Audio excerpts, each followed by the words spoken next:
Welcome to the best damn wrestling podcast with another uncut episode with your host Keaton and Sherrod. What's going on, man? What is up, man? Not much, brother. I'm excited about this episode today and what we're covering, and we'll get into that in a few minutes. We are covering a lot. But we are covering a lot. We will be starting today, as promised, the first episode of our series on Dark Side of the Ring, where we'll be talking about the Montreal Screwjob. And I got to be honest, I'm super excited. I've seen this episode several times already, including today. I'm just ready to jump right in there. Oh, you beat me in how many times you seen it? How many times have you seen this? I've seen it. I think I only seen it twice. Then again, I watched Hitman wrestling with shadows countless amounts of times, and hearing all the stories. I've only seen clips of that. Really? You gotta watch the whole thing. It's actually a pretty good documentary. It's crazy how they caught all that. But it's gonna play into what we're talking about today. But yeah, we got a lot of good stuff, all wrestling related today on pretty much everything from Scott Steiner in the Hall of Fame to Children in the Ring to other stuff, and then we'll just jump right in. So without further ado, let's get started. As promised, we're starting a new segment today where we'll be hoping in future episodes to bring you what's called Best Damn Wrestling News. So where we'll discuss different topics and news throughout the wrestling world and our thoughts and opinions, and kind of just give you some feedback on what we're seeing out there and see what you guys think. So, as if we don't do that enough. Exactly, yeah. But this is just kind of be offhanded stuff, but just something to kind of give other people an idea on perspective on what we're doing.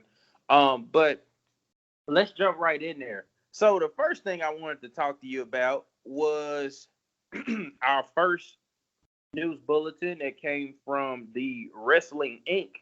Website that says Scott Steiner has strong words for the WWE Hall of Fame and why he won't accept the Legends contract. Now, for those of you who have not read it or are unfamiliar, I don't know why I can't talk tonight. Well, what this article was, basically, Big Papa Pump Scott Steiner said that the WWE Hall of Fame is a fantasy, and he said, and I quote, "I don't deal in fantasy. I don't deal in hypotheticals.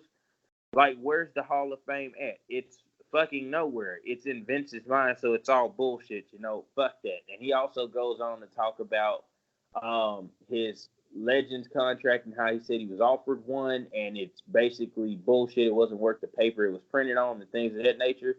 Keaton, thoughts? Okay. So you want me to just be real out the gate? I mean, it's your show too, brother. Yeah, let me just go ahead and do it. Scott Steiner should be happy that he's even getting the Legends contract, because I wouldn't even give him a 10-day contract to wrestle a half a match. Wait, what? Yeah, Scott Steiner. Yeah, that Big Papa Pump. Big Papa Pump, Scott Steiner. Yeah, him, that guy. To all my freaks out there, holla if you hear me, Big Papa Pump. Yeah, Freakzilla, the Big Bad Booty Daddy, all that bullshit. Hall of Famer, are you serious? As one half of the Steiner brothers, he's a Hall of Famer. As a one half of, what has he done by himself? First off, he cut some of the best promos in WCW as he Big was Papa pissed off. I it's could a good promo too if I'm pissed off. Wait a minute. What about the whole thing between him and Triple H and WWE? Were you not entertained? The pose off? Hell no, I wasn't. I wasn't even talking about that. I was talking about the build-up and all that shit. That would have probably went well if Triple H hadn't fucked it up. In my mind, that underperformed. Well, it's kind of like what you just said. Triple H fucked it up. He wasn't going to sit up there and have a good program with him when he didn't like the guy in real life. So it's like, what greatness could have came out of it was pretty much. This is pretty much par for the course for him. I'm surprised they would even offer him anything, considering the fact that he has said on multiple occasions that he think pretty much, for lack of better words, not putting words in his mouth, but he's basically said that the shit that they do is stupid. He's not even interested in being associated or affiliated with them. Well, they're not missing him. They are not missing him. Let me tell you, Scott. No, I If can't this believe was if this that. was Scott Steiner from the late '80s, early '90s, then yes, I would be like, okay, good, good. Let's talk about Scott Steiner being in the Hall of Fame. Scott Steiner is an He's elite a guy. Hall of Famer. Let me share some accolades with you. Last time, the first and only time Scott Steiner had a match of the year was in 1990 fucking one. You know what that was? Rick Steiner with his brother Rick Steiner versus Lex Luger and Sting, which was a good match. I seen that So the match. Harlem Heat matches weren't good. Harlem Heat matches were great. Okay, then. So you can't just say that. No, no, I'm saying as a Steiner brother, yes, he's a Hall of Fame. The Steiner brothers are a great tag team. One of my So Big Papa Pump for his promos, for his how he got over as a he was getting he was legit. shooting. Those weren't even promos. Those were shoots. Oh my God, it's irrelevant. How so? If you don't have the match to back it up, I mean, the dude is great in the ring. I mean, he's the World Heavyweight Champion, United States Champion, but he was tag irrelevant at champion. that time. He was irrelevant at that time. WCW. WCW was going down the fucking tubes. He was winning the U.S. title as Big Papa Pump Scott Steiner before he even got the Heavyweight Championship. He got that because he was part of the. Was he part of NWO at that time? I don't think he was when he beat Booker T. I'm not Because you sure. know, at one point, he was in NWO 2000 with Jeff Jarrett and the rest of those, and I think Stevie Ray and the rest of those guys, which at that point was pretty much the death rattle for fucking NWO. But I don't think he lasted in there very long. Man, if it wasn't for injury, Scott Steiner was just unreal as far as he was a legitimate badass, a fucking just yes, Poster and the child guy. for steroids and everything. Yeah, Oh God. Okay, so you basically yeah. say so you don't disagree that he's right about the Hall of Fame not having a physical or tangible place. It's just basically because they do. To me, WWE does politicize the Hall of Fame. Do you disagree? Because there are a lot of people that are not in it. Hell, we seen that with China. The only way she was able to get in, even with all the things she did, was Yeah. through the DX thing. They politicize. Owen Hart deserves to be in. He's not even in there because they don't want to be affiliated with the fact that he fucking died in the ring. Well, actually, that's on Owen Hart's wife. They want to, but they say his wife just won't let them because since she's the widow, she has rights to his likeness, his name being used by them, and she won't let them do it. She doesn't want anything to do with them. That's why they had to just induct Brett and uh I feel Jim. not Hart and Yeah. Bulldog and the Hart Foundation. Well, they didn't even induct Bulldog. They just did the tag team when it was Brett and the Angle. Wait, really? Yeah, yeah.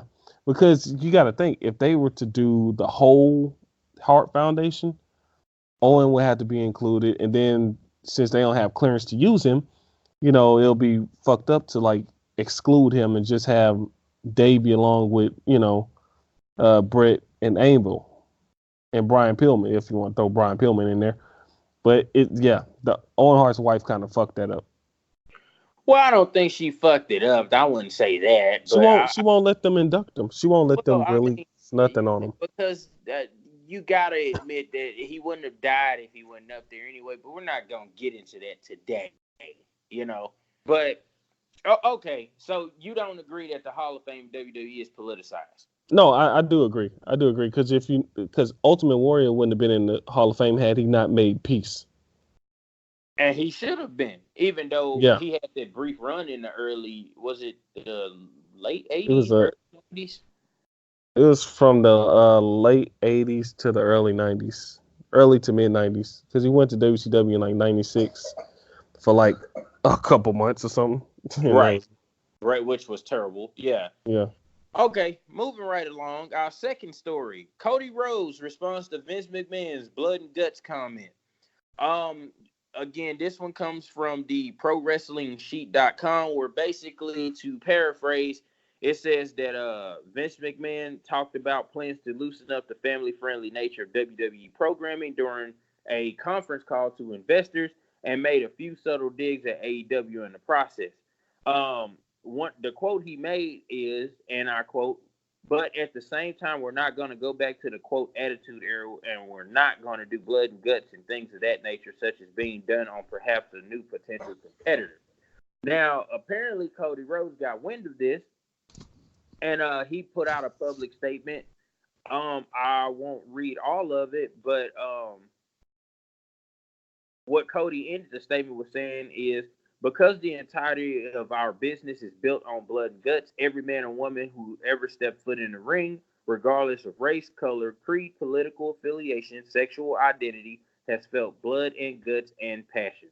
Because if we don't care, they don't care. So if you say we're blood and guts, I say you bet your ass we are blood and guts. Thoughts? I feel like the gauntlet has been laid down. I mean, Vince McMahon hasn't been saying anything about AEW, but now he decides to say something. Not only say something, but he decides to say it around big name people, big wigs that really would be looking to someone like AEW to promote their brand, you know, to maybe sponsor AEW. He decided to say it around those type of people to bury them before they even have their first show. So if you ask me, I feel like, you know, Vince is feeling the pressure. He sees them not as a complete threat, but at the same time, he doesn't even want them to begin to contend with him and his brand. So for me, if there was nothing that let AEW know that WWE sees them, that lets them know right now. More than Triple H taking digs and shots at them, that right there lets them know for real, okay, Vince, we got Vince's attention. Now we can really dig in. So that's my thoughts on it. It's on now. I didn't even read into it that way. What I did read into it from the perspective of is he's saying that they're going to loosen the content. And a lot of us that were born in we were into wrestling during the Attitude Era and remember what that was like. You know, Yes, Saber and the thong. Yes, Lord. Right. We okay, focus. We've been fucking, oh my God, you asshole. First off, that's the only thought you had, right? Listen, man, that's the first thing that came to my mind. I had a poster of Sable up in my room. So not Stone Cold and his. Wait, you did? Yeah, I did. I got it from a signing, but she didn't sign it. She wasn't there. They just poster of Sable. I had one. It was more like a headshot thing, but it was a backward. Relevant. You got a signed poster of Sable. No, it wasn't signed. That's the thing. That's the thing I hate about it. It wasn't signed. So yeah, bittersweet. But she was there. Oh fuck. See, this is what I'm saying. We getting off topic. You didn't even bring up when I said Attitude Era. It wasn't Stone Cold and the Fear Truck. It wasn't Mike Tyson. It wasn't The Rock and the Mankind or the Nation. You went to Sable. That's not what I'm trying to get at here. What I'm saying to you is, for those of us who remember the Attitude Era, we ever since they went PG, we've kind of just really been like, blah, you know? So yeah, all of a sudden to say I'm loosening up the content, I think because they feel like they have to now because of this competition, it kind of goes hand in hand with what you were saying in regards to, okay, like they're having to acknowledge. Well, yeah, I think they go hand in hand because they're doing things that we're not accustomed to seeing. You don't see blood on WWE television anymore. Hardly. It's little to none. And it's accidental if when it happens. It's too out of hand. If it's too out of hand, I can recall a match and on an NXT takeover. It was a street fight between Aleister Black and Adam Cole. Adam Cole cut his hand some kind of way or whatever during the course of that match. They stopped the match for them to patch his hand up. Go back and watch it. I think it's Takeover Chicago. It was a street fight between Aleister Black and Adam Cole. And then they had to take over in New Orleans during WrestleMania the year before last, where Velveteen Dream cut his head, like during the ladder match or whatever. Right? You can see them off to the side taking him to the back to patch him up and send him back out there. So for them to say, okay, we're going to start loosening up the content and making it more adult friendly, because to me, WWE for the most part has been very tailored towards children and family and things like that for the last 10 years. You know, Yeah, right, 10. you had points and times in there or whatnot with CM Punk and what he was doing, and some other things that were going on that you were like, okay, this is kind of adult. But for the most part, even the guy that they pushed so hard, John Cena, was very child friendly. He with the colors and the whole gimmick, and so for them to acknowledge this, I think is a direct effect of AEW. I'm gonna be honest with you, and I may get knocked for it. I thought the statement by Cody was kind of cheesy. I could have, because okay, we get it. Yeah, blood guts, we get it. But it sounded so, rah, like we're gonna give the people what they're wanting, and the best response would have been to not even acknowledge it, because essentially that's what WWE started with. I wouldn't have said anything, and I would have just been like, fuck it, we heard what he said, but it's irrelevant to us. We're gonna do what we do, and our fans enjoy it, and this is how we want to put on our promotion, versus responding to it, because clearly it got under your skin to give a response. Do you disagree? No, I don't disagree at all. So for you to say, oh, well, this is what this business is all about, you would have came out better putting that in a promo in the middle of a show or an event versus trying to address it. It feels so business minded and not so much wrestling into promotional warfare. Does that make sense?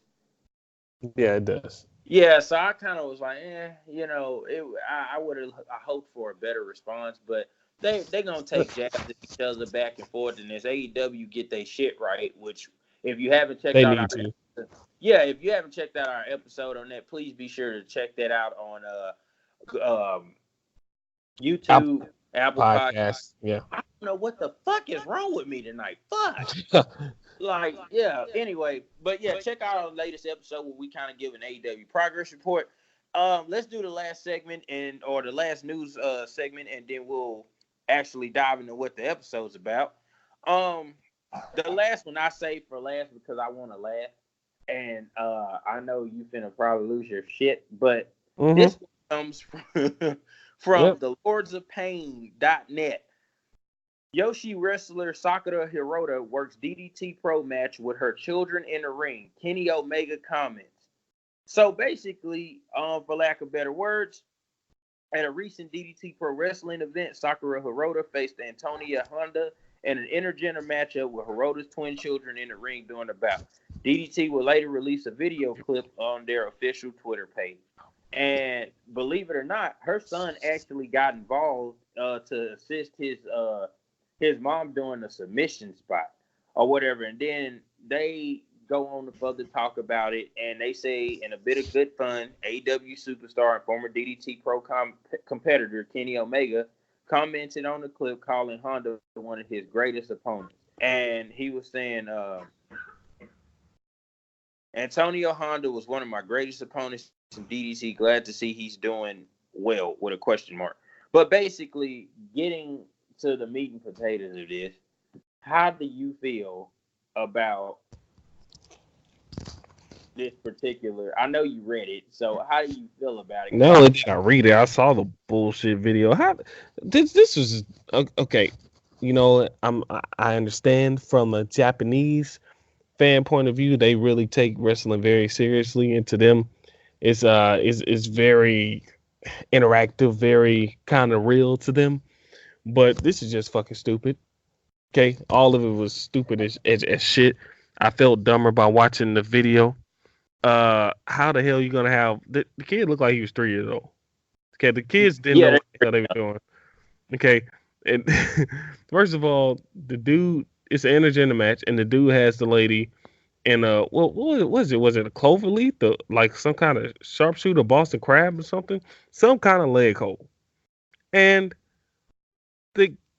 she tells the kid, which you can see her telling her kid, pull my arm and just drag me.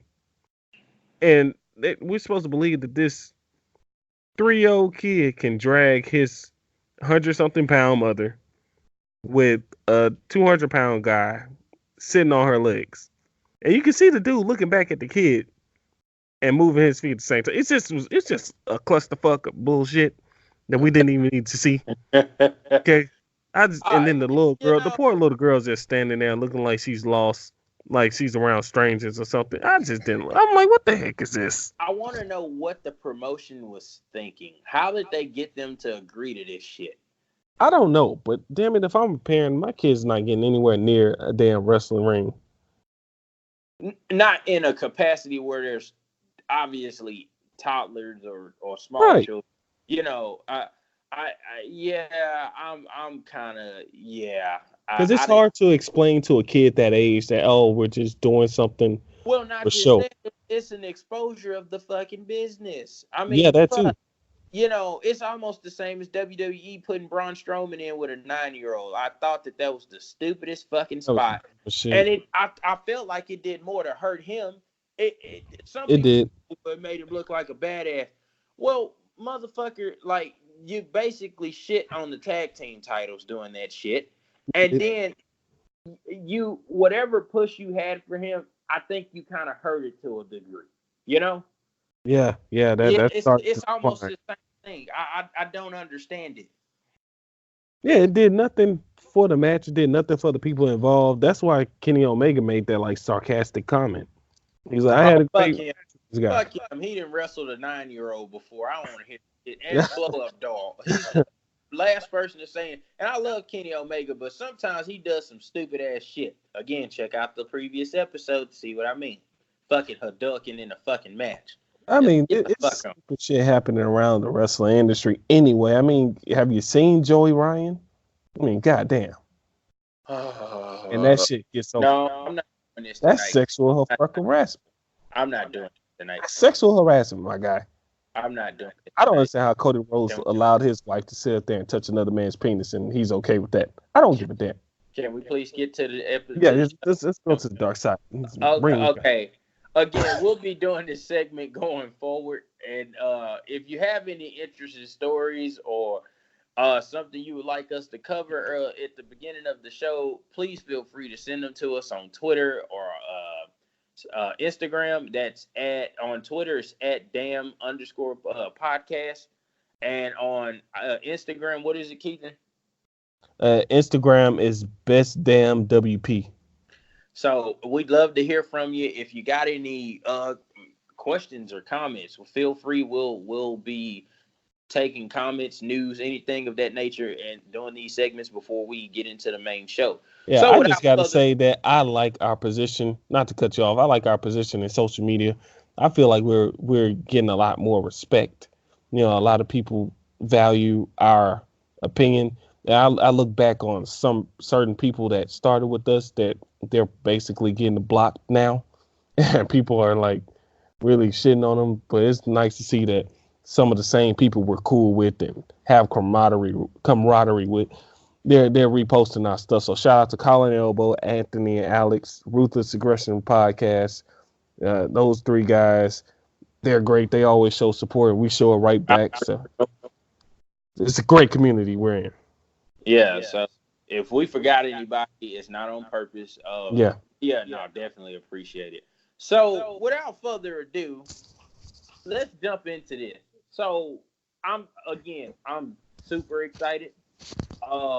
If you haven't checked it out, what we're talking about and going to be referencing in these episodes is the Viceland series, Dark Side of the Ring, which has supposedly been renewed for a second season. Oh, hell yeah. But this time it's going to be 10 episodes instead of 6. So it was 6. I thought it was 7. Huh. No, it was 6. Okay. And we'll try to cover. We'll probably cover most of them, if not all. They're interesting stories. And before we get off into doing these, please keep in mind we're still kind of young, so there are certain things we may not be able to give a backstory on, but we're going to be commenting on and talking about what we've seen in the show, what we think and stuff. Obviously, the Montreal episode will hit closer to home for us because we kind of understand it. But there'll be some episodes we will cover that we may not have the complete history. So we're not above revision, but don't take it personal or whatnot. I mean, I know somebody didn't like what you said last week, but We won't get Well, out. they can suck a penis backwards for all I care. I'll Okay. tell them that on their page. Oh Jesus. Okay. While we're still on the fucking air, Dark Side of the Ring, we're doing the Montreal Screwjob. First off, a lot of high level shit. This episode covered it covered the Montreal Screwjob in what I would consider pretty good detail for what, a 45-minute episode. I think the best detail anybody's ever covered it in. Yeah, definitely. I've heard a lot of stuff on Montreal and stuff in snippets, but this kind of gave a start to finish synopsis. Yeah. Dutch Mantel is a fucking brilliant narrator, by the way. I loved him the entire series because you know who Dutch Mantel is, don't you? Yeah, most people may know him in recent Zeb. history as Zeb Coulter. Yep. And he did a great fucking job narrating that shit. There was also Jim Cornette, Bruce Pritchard, Scott Hall was in it, Bret Hart was in it, and of course fucking Vince Russo, who I'll get to later on. Mm. But I mean, man, let's just we're just freeform this. What did you think? Jim Cornette was the difference maker to me because, you know, we heard it from a lot of people on their podcasts and shoot interviews. You know, over the years, do your research on the Montreal Screwjob, you're always gonna see somebody doing an interview. But Jim Cornette really did a great job of structuring the story from start to finish, middle and end. And Bruce Pritchard, of course, came in there with his 2 cents because they were both two guys who were there, you know, in the fold of Russo was there things. too, but I mean, I don't believe shit he has to say. This dumb motherfucker. Like, oh, I came up with the idea. That's Yeah, I see. I want to go in order, but yeah, yeah, that really pissed me off because I'm like, wait a minute, you did what? exactly. Like, how Who? would you, how would you have the mental capacity to think that up when you don't have a mind for wrestling in the first place? It has to come from Well, somebody who knows the the business. motherfucker said at the end of the show, well, I don't get why he's so mad. It's just wrestling. And that pissed me off. Like, that really pissed me off. Yeah, Because I think Vince Russo is, like, singularly responsible for ruining WCW to me. I know Hogan had a part to play in Nash and Hall and Bischoff with his negligence or whatever the fuck you want to use. But, I mean, for him to say that just really pissed me off. You know? I mean, I don't like Vince Russo for the simple fact he's the one who came up with the idea that got Owen Hart killed. So I mean, that says my piece on him. Allegedly, yes, that's what's been heard. He's gonna deny that, but he admits to the stuff that gives him the most shine. Yeah, but so okay. I guess they kind of pick up the story leading up. I would say the week leading up to Montreal when after Vince couldn't. I mean, for those people that don't know the backstory, basically, Vince couldn't afford to pay Bret Hart $1 million over 20 years, which is the contract he was offered. A hell of a contract, man. No, literally, and he wasn't supposed to wrestle, from what I've heard on, I believe it was Bruce Pritchard's podcast. He was supposed to transition from wrestling into like kind of like a Legends deal or some type or whatever the case may be.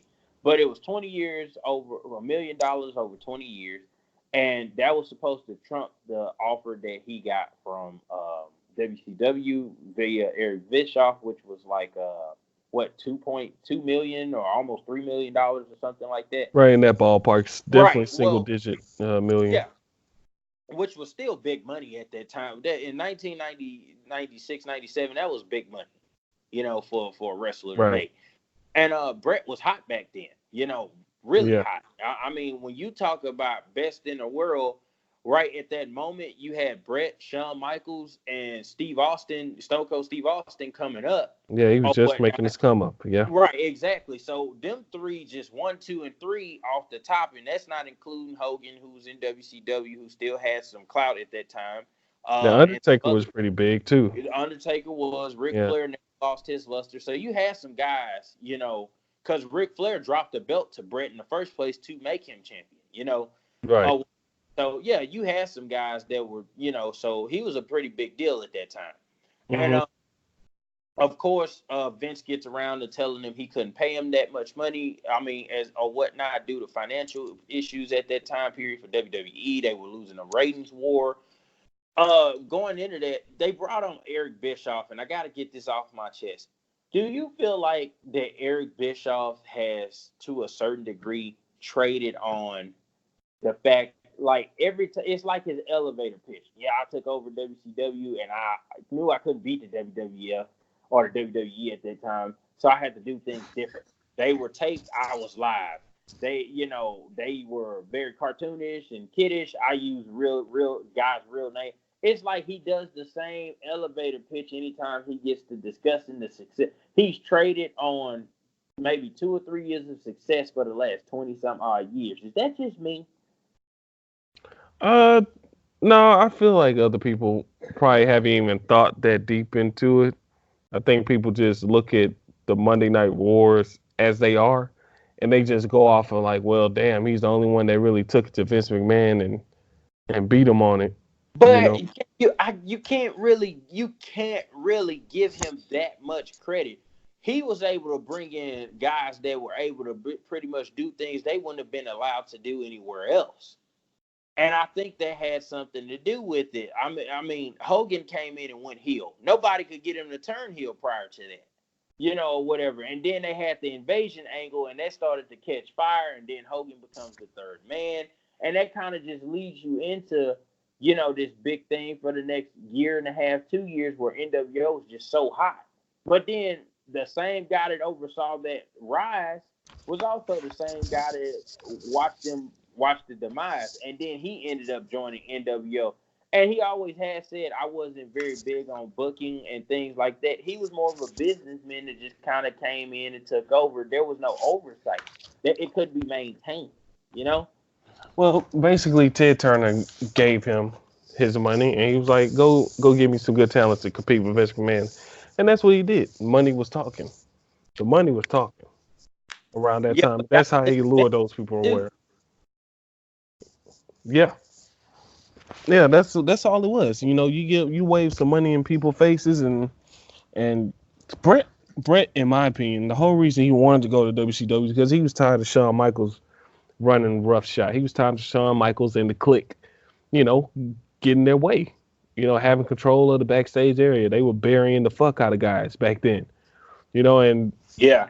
and Brett saw more than anybody that, hey, well, fuck, I don't like this guy anyway, and Vince is just wrapped around this guy's finger. What the hell am I gonna do? They want to put. Well, I thought it was interesting how they gave him the 20-year contract. They talked about that in the show. Gave him the 20-year contract. Yeah, that was weird to me. We can't pay you. I think a year or so into it, we can't pay you what we said we were going to pay you. Go ahead and take the deal with Eric Bischoff and WCW, which I got to be honest, that was pretty generous. And I think that only happened because it was Bret Hart. But then they kind of just dropped the ball because you knew the guy was leaving. Okay, he already had told you.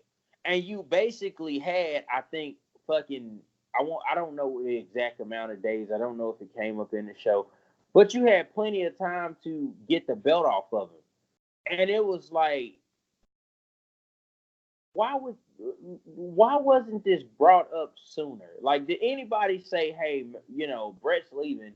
Maybe we need to try to get him to drop the belt, whatever. And obviously, in between all of that, you had the fighting back in the locker room with Shawn Michaels and Bret Hart or whatnot, and the clump of hair story that people have told, and that's in this episode or whatnot, which I thought was pretty funny because it always seemed like Shawn Michaels was so great and he had all this power as far as a wrestler was concerned, but you constantly heard about him like having these run-ins with people, and he would get his ass whipped. Yeah, like, throw stones and hide his hands. Yeah, it's like, what the hell? And yeah, they say Brett basically, and Shawn Michaels came in with the whole, it's an unsafe working environment, and he left. And it seemed like he held a grudge with that or whatever from outside looking in, because even the promos they were cutting back then or whatnot were seemed so real. And they didn't show it, but there was the whole thing with Shawn Michaels desecrating the Canadian flag, and Oh yeah, he did some like crazy shit to her. right, I know, and so it was a big buildup, and it's like once he signed the WCW contract, they kind of fumbled the ball. It seems like, why the heck? And of all people, let me ask you this: of all people, why the fuck would you think that it was okay to say, "Hey, we're gonna put you in a match with Shawn Michaels, and we want you to drop the title to him on the way out"? Now, granted, Brett was trying to be professional at first and was going to do it. And they talked about it in the episode how he tells Shawn, "Hey, I just want you to know you're in good hands with me, and if I don't mind putting you over." And Shawn Michaels basically was like, "Well, fuck, sucks to be you, because I wouldn't do the same thing." That pissed him off. But why would you think that's okay? And Yeah, remember, because he at had the that power. and remember, at that time, he wanted to drop the belt to Stone Cold Steve Austin. He would have. Exactly, and that's what I was just about to say. Because him and Stone Cold just came off a great rivalry at that point. And that was like post WrestleMania 13, was it not? Yeah, Yeah, that would they have were made tearing perfect sense. 1996 up. They tore 1996 the fuck up. Them two. Now you know how this past Monday you saw Brock Lesnar attack Seth Rollins in the ambulance. I've Yeah. never seen a better ambulance attack than what Stone Cold laid on Bret Hart. It was amazing how they went tit for tat, using the chair to destroy each other's knees. It was great. It was one Well, of the even best the rivalries. promo, I don't know if you remember, there was this brawl between the like some kind of way the Undertaker and Sid Vicious were involved. But remember that it was on a Monday Night Raw where fucking Bret Hart snapped. And he was like, "I'm tired of being screwed. You keep," and he told Vince, he shoved Vince, and he's like, "You keep turning the blind eye. Everybody in the back keep turning the blind eye. I'm sick Yeah. of it. I'm the best there is, the best there was, the best there ever will be," right?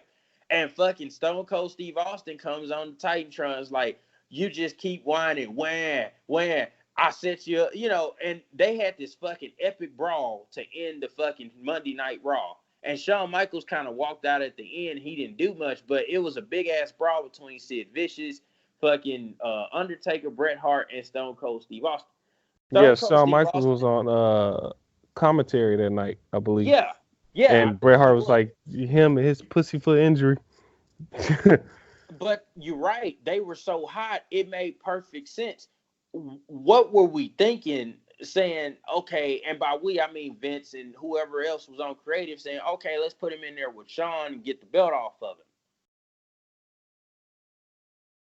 That's the part that I have never been able to understand. Well, to me, I don't. I mean, it just seemed like it was. That's another thing with Shawn Michaels' power, because the whole reason why Stone Cold and Bret Hart thing got started was because Bret requested Stone Cold be his opponent. Bret Hart had a comeback match at Survivor Series in '96, I believe. Yeah, Handpicked Stone Cold as his opponent. He told Vince, he was like, "Yeah, that's the dude I want to work with. He's hot right now. I want to work with him." And that's what he was going with. I mean, that was after the whole thing with Shawn. This was after Bret and Stone Cold had that great rivalry. Even with the whole thing with Stone Cold uh, passed out during the sharpshooter, he was bleeding profusely. That great match, like that feud was red hot. To me, that was one of Stone Cold's best feuds next to The yeah, Rock. yeah. Next to the Rock, that was exactly it. But I mean, that just spoke to Brett was a technician. He was a great wrestler. I just don't get that. Or if not Stone Cold Steve Austin, and I've heard this on Jim Cornette's show, and Jim Cornette said he kind of told Vince and Russo, well, fuck, put him in there with Shamrock. Like, he'll drop the belt to him. They missed the boat on Ken Shamrock. At that time, Ken Shamrock was pretty hot because he was a shoot fighter coming into wrestling. He was believable. Right. He had that world's most dangerous man gimmick thing going on. That would have made sense too. They had so many directions they could have probably took, but they took the worst option, and nobody kind of can explain the reasoning behind it. Yeah, he ran a good program with Owen Hart. Ken Shamrock did. Yeah, he did. Hell, I think one of my favorite Ken Shamrock moments was that Intercontinental title match on WrestleMania 14 with The Rock, when he fucking snapped and they had The Rock on the gurney, and Ken Shamrock thought he had won an IC title, and they fucking gave it back to The Rock because they said that he wouldn't owe it. He fucking snapped. That was a great fucking match. That was one of my favorite moments for him in WWF or E. But I also thought it was weird that the whole time leading up to this, there's been talk that they tried to get him to drop it. Bret would say no, he don't want to drop it here. And Bret had some valid reasons.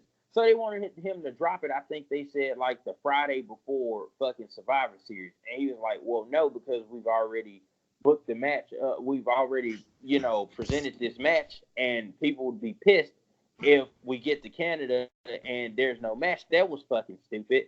It's like they were scrambling to figure this out, and they finally decide, okay, well, since it's almost like Bret became the bad guy for not wanting to do, not wanting to do what they asked him to, and they were like, well, he's going to the competition. But I think Bret also was looking at it as, hell, I can't put myself in a bad position, and I can't, I don't want it to. In a way, it would have kind of diminished the title and been like, well, hell, it wasn't that important if it was on if they got him to drop it before he got. That's how I feel, and I think that's where he was coming from. And they were like, well, he took himself way too serious. But Bret Hart was an old school wrestler who understood the significance of being heavyweight champion of a promotion. Right. I mean, to me, I'm kind of like Jim Cornette in this one. I don't understand what the problem was with losing in Montreal. You're going to another promotion. Who cares? You lose in Montreal. You get up, you tell the crowd thank you. You say fuck WWF if you want to, and piss in the ring if you want to, and then walk out. I don't get why he didn't want to lose there. I think that's what marked it as. Well, he's difficult. We tried everything. He's difficult. We tried different finishes to the matches. He's like, no, I don't want to lose. Earl Hebner said that too, but how did you feel about his role in the whole ordeal? I felt bad for Earl because I got the sense that he was between the rock and the hard place. Vince McMahon on one side, and then Bret Hart on another. But Bret Hart is more like, well, I understand Earl's point of view because he's a little guy. They're going to use intimidation to him. He has a family to take care of. I feel bad that he was even put in that position. Because he shouldn't even been put in that position, to tell you the truth. I feel like, he was like, well, I didn't know what to do. I felt like he could have at least kind of told Bret in a way, hey, listen, like, they're about to come out here and, and I don't know if he knew to the extent, okay, they were going to run out, because I don't think the intent was ever for them to come out. You know what I mean?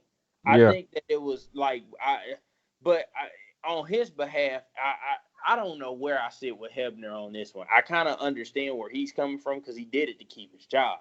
But then for him to say in the episode, well, I looked at it like, fuck, he don't want to do business, fuck it. It's kind of like, okay, you got to see where the guy coming from. I've always struggled with this because I can't decide whose side I'm on. Am I on Bret's or am I on Vince's? Bret's thing, and the crazy thing is, from what I've heard over, listening to other perspectives and stuff on this, they probably would have. Bret still had another, I think, several days or so to work in WWF before he moved over. He could have dropped it after that, but they said that it wasn't Bret that they didn't trust. It was Eric Bischoff. They couldn't take the chance that Eric Bischoff would go on Monday Nitro the next night and say the WWF champion. If he had walked out, the champion will be on Monday Nitro in 30 days. Because that would have all but killed the fucking promotion. You can't eat, you know what I mean? Like, it was him they were more afraid of. Do you buy that? I mean, the whole thing, yeah, I do. The whole thing started, years before the Montreal Screwjob even, happened with Alundra Blaze, who became known as Medusa, when she walked onto WCW television and dropped the women's title in the trash on their show. He did pull some chicken shit moves or whatnot. Cause remember that night he fucking told everybody Mick Foley won the title. Oh, that was so messed up. Yeah, that was That was fuck. messed up. But hey, man, in the art of war, that was a hell of a move. You know, Not really, in the because name of war. about it, that wasn't really because when you think about it, the second he did that, a lot of people switched the channel. They talk about it in the 83 Weeks podcast. That is true. I mean, you only did promotion for him, but to him, I can understand it. It seemed like the best move to make him war, but you know, inexperience showed there. Yeah, I don't. I think the biggest thing was I don't think people would have been smart to what was going on or whatnot. People would have bought the double cross that they pulled if Vince had never come out. That's what threw the whole Yeah, thing off. When Vince and Sergeant Slaughter came down, and you see Vince running, telling the timekeeper to ring the goddamn bell, it just gave the whole thing away. yeah, it was just chaotic ringside. It was like, well, what the hell is going on? If you were gonna do something like this, you could have did something where you just strip Bret Hart of the title, be like, well, he's not Well, champion anymore. well, no. Here's the thing: they could have they could have did it to where they still had the same finish and had the bell rung. And if Vince had never come out, then nobody would have been the wiser to what the fuck was going on. Shawn Michaels would have grabbed the belt, ran to the back, and got out of the arena. Fucking Hebner's gone. Brett wouldn't have been he would have probably had a theory, but the fans wouldn't have been smart to what the fuck was going on. And we're about to get to that in a second. The fucking Vince it wouldn't have been as obvious right then to Brett, I don't believe. You never would have had any of this. But by him coming out, I think that just was a dead giveaway. I think it was gonna be obvious to Bret either way because they agreed on one type of finish, and what came out was completely different. Yeah. Well, let's talk about that. Why on earth would you agree to let the Dark Side of the Ring? I'm sorry, not the Dark Side of the Ring. The Wrestling with Shadows crew film in the backstage area when you were trying to pull something like this. It's like they botched Well, see, everything that day. that's the thing. See, the cameras weren't around, but Vince McMahon and Bret still had their mic on. Well, I think Bret still had the mic on. I don't Yeah, think he was Vince mic'd had. up. They said that in the Yeah, episode. They kind of wired him to see if they could get anything. right. And I think that's what happened with that. But even then, shit, man, they were still recording. They had to sneak and record the aftermath of it. And they got on camera like Shawn Michaels and Triple H said, "Oh no, we swear to God, we didn't have Yeah, anything to that do they with it." didn't know. That's what made it That's one even of the better. clips I saw. Yeah, I know. That's one of the clips I saw or whatnot, along with the one of Vince stumbling out of the locker room after he took That the was phone. funny. Yeah, it was. But I mean, you know, overall, do you think that this whole event did more to turn people on to what wrestling really is and that it's a work? Like, do you think? Because they kind of drove that home in the episode. This broke. They said this particular event broke the fourth wall and changed wrestling forever. Do you Well, agree with that? I do because when they did that, they were forced to stick to it. And when I say that, Vince McMahon ended up doing an interview With the on top WWE edition, Conf- Yeah, he was doing it, that was doing stupid. different interviews and stuff, and then doing interviews with JR, I think, talking about it. And it was like, well, okay, now you just let them know something was up. Well, not 'Cause- just him. Fucking Bret Hart went to the papers and he basically said that the shit was a work, like wrestling is a work. oh And yeah, both of them fucked it up. yeah, and I think he felt like he was doing, he was going. I don't know if he thought he was going to garner some sympathy or if he was so pissed off about what he was doing. I mean, what had transpired in Montreal at that time, because it was a big deal to him to not lose in Canada, and they fucked him. But you gotta say, okay, well, if this was fake, then were the other 2 or 3 or 4 times you won a damn thing fake too? It just Right. everybody was exposing the business at that point. Again, I think the double cross would have worked. And Yeah. as a fan, I never would have knew what the fuck happened. Even if let's do it like this. If Vince had never come out and he never run the bell, and let's say that the scenario happened where Shawn Michaels does the sharpshooter angle. They ring it. Brett doesn't know what's going on because nobody's out there. Everybody's still in the back trying to figure out what the fuck. Shawn Michaels grabs the belt, run out. Well, as a fan, I'm like, well, fuck, this is probably just another part of the angle. Like, something's going on. He's hijacked the title. So something else will happen. So if Bret Hart went out and started tearing up the monitors and it just looks like a tantrum. Exactly. Nobody would have ever figured out what was going on. And that's the difference. I don't know what Vince was thinking by coming. I guess he was just so afraid it wasn't going to work out. Yeah, because as soon as Brett spits at him, he spits in his face. People are like, well, why did he do that to Vince McMahon? Vince McMahon just walked out here. Like, what's going on? Well, the WCW thing was a dead giveaway. That just fucked everything up. Yeah, they both handle it like terribly. They did a terrible job. Anything out of Brett because Brett was already in his mind. Fuck this place. I'm leaving. He didn't owe them anything. He asked them to do him a favor. But I think he was expecting it too. If you really look at it, he was kind of expecting that too, to be screwed over because he was like, yeah, I got a feeling that something's gonna happen. Just because he went to Earl Hebner. If they're gonna screw me over, let me know. And Earl was like, yeah, I'll let you know. And he didn't let him know. So it was just like, okay. Well, let's go back to the night before. You remember they talked about in the episode, they were sitting there trying to figure out a finish for this thing and what the fuck to do. And he would go back in. Vince would go in and call Brett. And then he'll come back and say, okay, well, this will work. And then he'll call Shawn and pitch it to him. And Shawn, who was with Triple H at the time, was like, oh, no, that's not going to work. Then he got to call Brett and say, oh, that's not going to. And it was just so much back and forth. I think because they disliked each other so much, they felt like, and they mentioned this in the episode, it was going to take from one of them to fucking say, fuck it, okay, I'll do this. Shawn, and to be honest with you, I kind of agree with Shawn Michaels on the perspective of Bret Hart was leaving. Why the fuck should I have to drop the right? I'm going to be here. Now, granted, I don't feel like he should have been a champion to begin with because every time Shawn Michaels became champion, he would fucking be champ, and then when he wanted to drop the title to somebody, he would never. Hell, he barely dropped it to Stone Cold Steve Austin in WrestleMania the following year. Yeah, he was fucking hurt, and he still didn't want to drop it. Yeah, so I still go back to that question. I don't know why the fuck we thought that was a good idea, but I got where he was coming from. I'm going to be here tomorrow.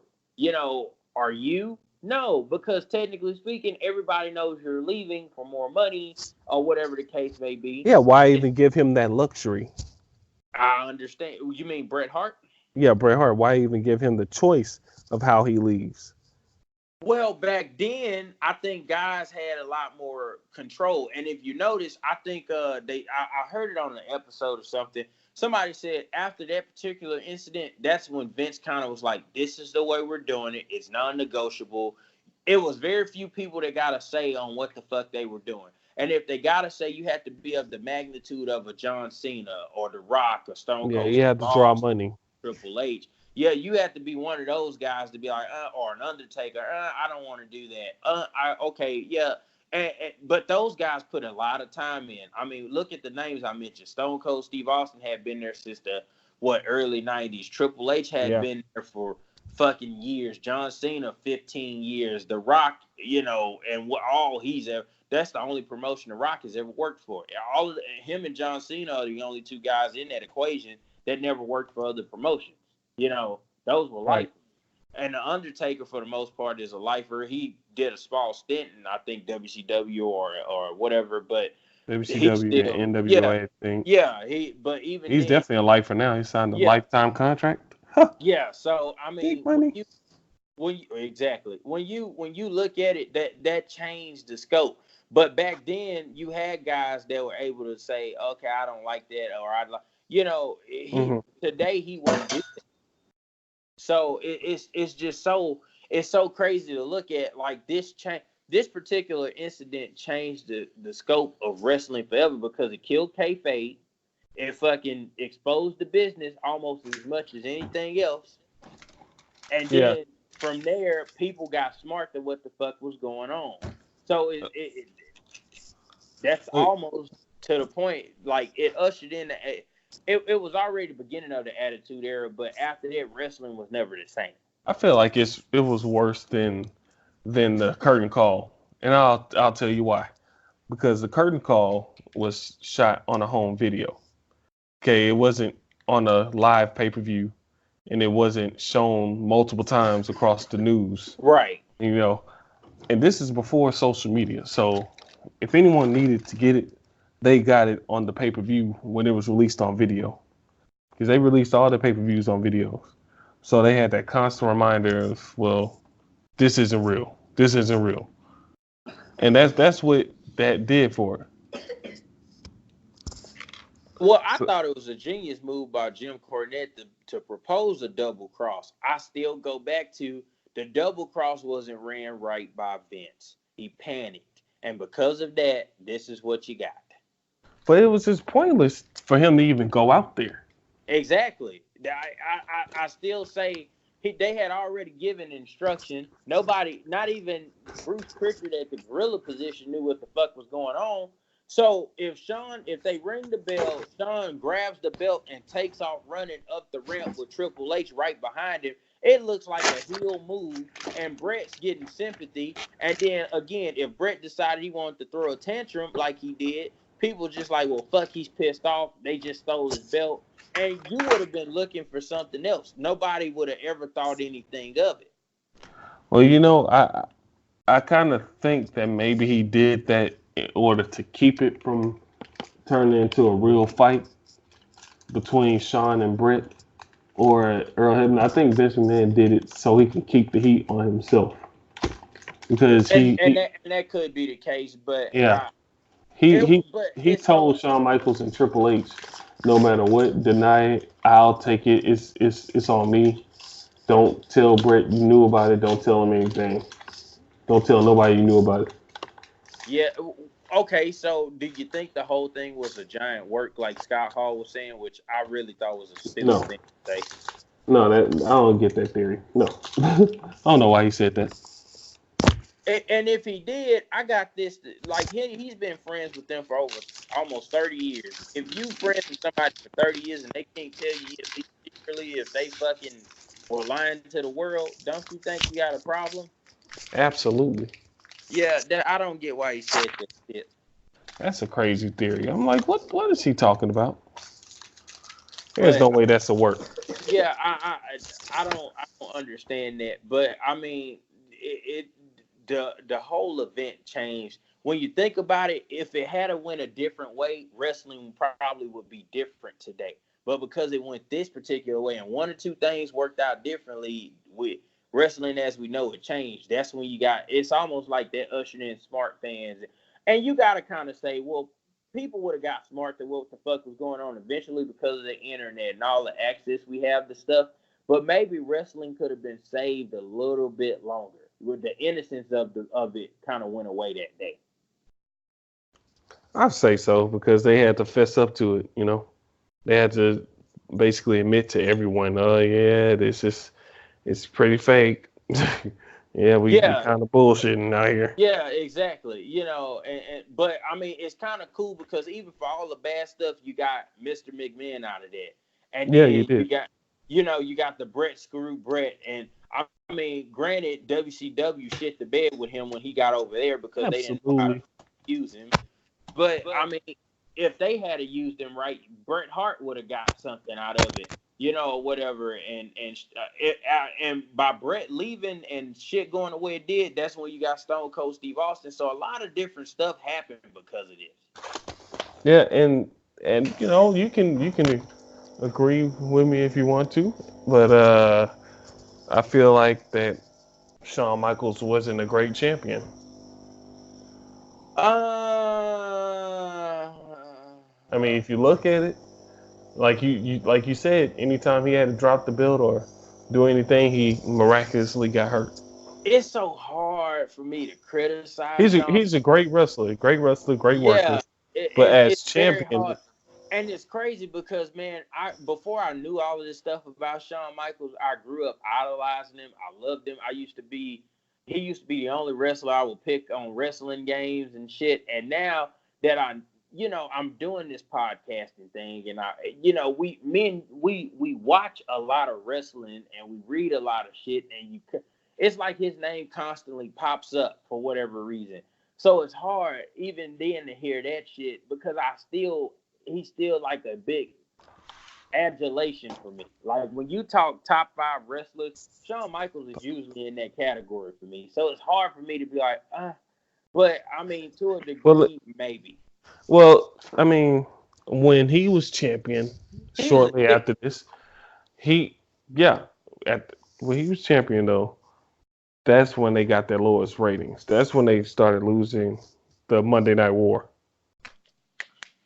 But the cool thing is when he came back in the 2010s and shit, and he was champion. He was great. Hell, his last match against the Undertaker was amazing. Yeah. I agree. It's hard for me to really just criticize him. I mean, to be honest with you, it's hard for me to say anything bad about the Ultimate Warrior, and he was worse. Hey, I'll take Ultimate Warrior over Hulk Hogan any day. Any day. Okay, yeah, that's fair. Any day. That's fair. But overall, man, what did you think of the episode? I loved it. I mean, I loved it. That was the first one I watched off of the whole series, and that got me into it. And definitely. I found out stuff I didn't know, like Jim Cornette saying he came up with the idea. I never knew that. Well, that was the first time he admitted it because he never talked about it out loud. Yeah. Yeah, he said he proposed it, but he never would just be like, oh, and for Russo to say, well, that never came up. Nobody, I don't think, is gonna buy that shit. I thought I don't know why he was on the Vince Russo. Yeah, I don't even know why he was on the fucking episode. Yeah, I don't know either. I guess just to take up space. But yeah, overall, man, I loved it. It got me into the rest, and I mean, again, I think this will pretty much conclude this first episode in the Dark Side of the Ring series. We'll be doing more very soon. We're going to do another one probably really soon, and then we'll also talk about that. I'm excited for those. If you have not seen it, again, it's Viceland Dark Side of the Ring. You can find it on I wonder what the frick that station was I was watching. That I watched it on YouTube. Yeah, YouTube. That's why I watched it on YouTube. Yeah, YouTube Dark Side of the Ring, and you should be able to get all 6 episodes. We'll be covering the Bruiser Brody episode, which was probably my second favorite. That was. Yeah, that one was good. The murder of Bruiser Brody. Obviously, Macho Man and Miss Elizabeth at some point. I feel like I'm missing one. Oh crap. The Fabulous Moolah one. That one was pretty good too. I love that one. And speaking of double crosses, I was surprised that they didn't mention that WWE had already done a double cross with the Wendy Richter and Fabulous Moolah, who's dressed as a spider lady. Because that was like the first double cross they pulled, and I think in the late '80s when Wendy Richter was like super hot. She's like the female Hulk Hogan, and we'll cover that in the episode we do on Fabulous Moolah. But that was kind of an idea that they had. Oh, we should censor up like that, but you couldn't fucking do that to Bret Hart. He probably would have fucking got up and beat the shit out of fucking Shawn Michaels. Oh hell yeah, he would have. He would have, because he would have knew exactly where it was coming from. Yeah, that was the first double cross they pulled to get the belt off Wendy Richter. But I was super excited about this. This is something we've talked about doing. We will be doing more. If you like it, please comment, like and subscribe to the episode as well. Again, we'll be bringing you more of the best damn wrestling news segments. And we got some stuff coming. We'll also be doing a preview and probably a review of SummerSlam, depending on how good or bad or indifferent it is. But it'll be a review, most likely. Yeah, more than likely it'll be a review. But again, we're still working on more content. We hope that you guys like this episode and enjoy it as much as we enjoyed watching it and talking about it with you. And until the next time, this has been Sherrod and Keithan, and this has been another great episode of The Best Damn Wrestling Podcast. We'll catch you next time.